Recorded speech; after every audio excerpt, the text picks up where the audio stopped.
তিন ধরনের খাবার খেলে মানুষ গরিব হয়ে যায়, আস্তে আস্তে তার অভাব এমন ভাবে লেগে যায় সে কখনো ধনী হতে পারে না, সে আস্তে আস্তে আরো দারিদ্রতার ভিতরে চলে যায়।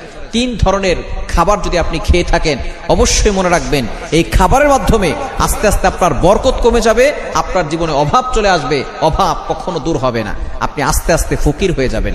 এক নাম্বার হচ্ছে যারা হারাম খাবার খায়। আপনি দেখছেন যে লক্ষ লক্ষ টাকা আপনি হারাম ভাবে ইনকাম করছেন, কিন্তু আল্লাহর কসম করে বলি এই টাকার ভিতরে কোনো বরকত নাই, এই টাকা আপনার একদিন থাকবে না।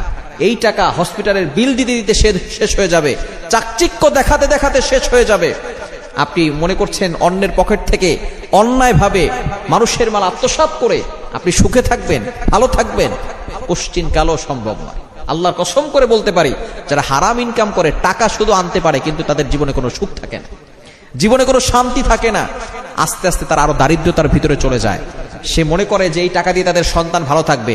যারা হারাম ইনকাম করে সেই টাকা তাদের সন্তানরাও খেতে পারে না।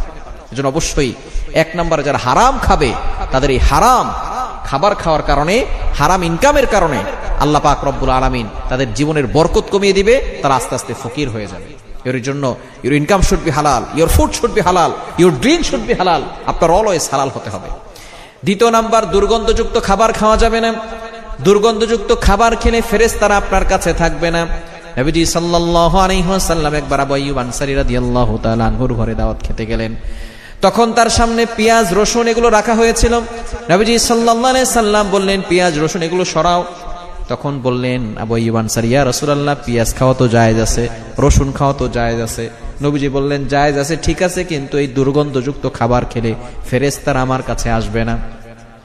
দুর্গন্ধযুক্ত খাবার যখন আপনি খাবেন তখন ফেরেশতারা আপনার কাছে থাকবে না। যদি কেউ খান অবশ্যই কাঁচা পেঁয়াজ অথবা কাঁচা রসুন কেউ খেলে ভালো করে ব্রাশ করে নেবেন, কেননা রহমতের ফেরেশতারা কিন্তু আমাদের সাথে সবসময় থাকে। প্রতিনিয়ত আমাদেরকে 20 জন ফেরেশতা প্রটেক্ট করছেন, আপনি জানেন না। আমাদের নাকের ছিদ্র, 2 চোখে, এরপরে আমাদের সামনে পিছনে ডানে পাশে প্রতিনিয়ত 20 জন ফেরেশতা প্রটেক্ট করতেছেন, হেফাজত করতেছেন। লাহু মুআকিবাতুম মিন বাইনি ইয়াদাইহি ওয়া মিন খালফি ইয়াহফাযুনাহু মিন আমরিল্লাহ, আল্লাহর অর্ডারে তারা আমাদেরকে হেফাজত করতেছেন। নবীজি সাল্লাল্লাহু আলাইহি ওয়াসাল্লাম জানিয়েছেন যদি এই 20 জন ফেরেশতা মানুষকে হেফাজত না করত তাহলে জিন জাতিরা যেভাবে চিল পাখি, বাস পাখি, ছোট্ট মুরগির বাচ্চাটাকে ছো মেরে উড়িয়ে নিয়ে যায়, জিন জাতিরা মানুষদেরকে ছো মেরে উড়িয়ে নিয়ে যেত। জিন জাতি আমাদেরকে উড়িয়ে নিয়ে যেত, ফেরেশতাদের কারণে নিতে পারে না। ফেরেশতারা আমাদেরকে প্রটেক্ট করছেন, হেফাজত করছেন। কিন্তু যারা দুর্গন্ধযুক্ত খাবার খাবে, এই দুর্গন্ধযুক্ত খাবার খাওয়ার কারণে ফেরেশতারা তার কাছে আসতে পারে না, রহমতের ফেরেশতারা তার কাছে আসে না, যার কারণে তার জীবন থেকে বরকত কমে যায়। যার জীবনে বরকত থাকে না সে আস্তে আস্তে ফকির হয়ে যায়, অভাব দূর হয় না।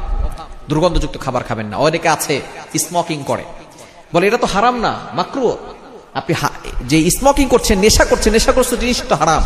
নামাজে দাঁড়িয়ে গেছেন, আপনার পাশে একটা লোক আপনার স্মোকিং সিগারেটের দুর্গন্ধে সে নামাজ পড়তে পারছে না। মসজিদ হলো শান্তির জায়গা, আর আপনি সেখানে মানুষকে কষ্ট দিচ্ছেন। আপনার দুর্গন্ধ একটা মানুষ মসজিদে যেখানে শান্তির জায়গা সেখানে শান্তি করে নামাজ পড়তে পারছে না, আপনি অন্যের মনে কষ্ট দিয়ে সেজদায় গিয়ে আল্লাহকে পাবেন? অনেকে স্মোকিং করে, স্ত্রী বাচ্চারি কিছু বলতেও পারে না, সহ্য করতে পারে না। আপনার কষ্টে, আপনার এই স্মোকিং এর দুর্গন্ধে আপনার স্ত্রী ঘরে থাকতে পারে না, আর আপনি মনে করছেন মানুষের মনে কষ্ট দিয়ে সেজদায় গিয়ে আল্লাহকে পাবেন? কোশ্চিন কালও পাবেন। এই জন্য দুর্গন্ধযুক্ত খাবার ছাড়তে হবে। 3 নাম্বার, আল্লাহর নাম ছাড়া যে খাবার খাওয়া হয় ওই খাবারে বরকত থাকে না।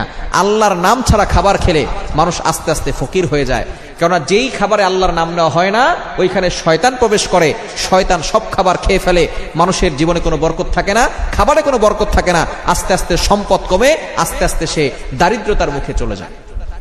আল্লাহর নাম নিয়ে খাবেন, যে খাবার খাবেন বিসমিল্লাহ পড়ে খাবেন, দেখবেন আল্লাহ পাক রব্বুল আলামিন বরকত দেবেন। এই 3 ধরনের খাবার যদি আপনি খান অবশ্যই আস্তে আস্তে আপনি ফকির হয়ে যাবেন।